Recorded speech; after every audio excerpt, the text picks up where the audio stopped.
Joining us live tonight to shed some more light on what this means for Facebook users is financial journalist and host of the Drill Down podcast, Cory Johnson. Cory, I'm going to start with a very basic question. If I'm on Facebook, how do these new rules impact my feed? Well, if you're not trying to harass people online, it's probably not affecting you at all.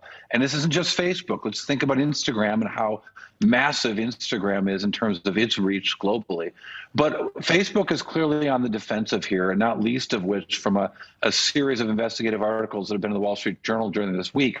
They're calling the Facebook files, which have shown some really disturbing behavior by groups of individuals, not fake accounts, but groups of individuals doing some really noxious stuff online, on Facebook, on Instagram, things like trying to shut down political rallies of people that they don't like, voices that they don't want to hear, of human traffickers and drug cartels, trying to do recruitment online, using real accounts on Facebook and on Instagram, but using the power of the social network. And Facebook, at least according to the Wall Street Journal, being aware of some of these things, and until today, not doing much about it publicly. Facebook's clearly playing defense.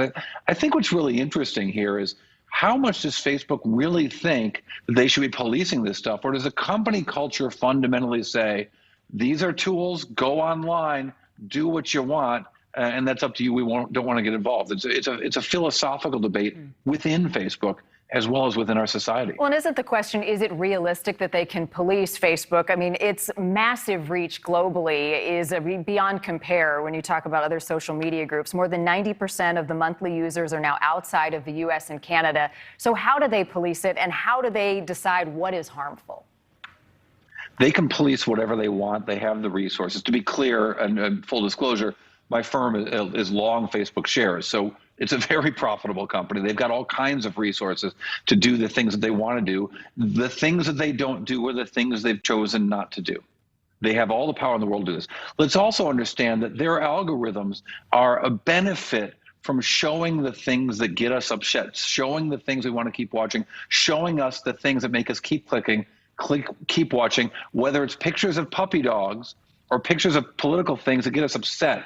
The things that keep us on their platform are the things that their algorithms benefit from making us watch more and more. They're not innocent players where this is just a message board and people post things and the things show up at random. Right? They have algorithms that are written so that they surface the things that make you stay on and engage the most. Right, which makes you wonder, Cory, if they're doing this to protect their bottom line or improve their public image. I don't have a lot of time, so I want to ask you one more thing. Critics, some of whom are in Congress, say that Facebook cracks down on groups whose views they don't necessarily agree with. They argue that the tech giant is censoring free speech. So will this add any fuel to that argument in the court of public opinion? Look, what we've seen from Facebook's activity is that their activity allowing, for example, we know that Russia got involved on Facebook, organized physical political rallies in support of Republican candidates, and yet the Republicans seem to be the ones complaining about this the most. So I think that it just doesn't stand up when you look at the facts.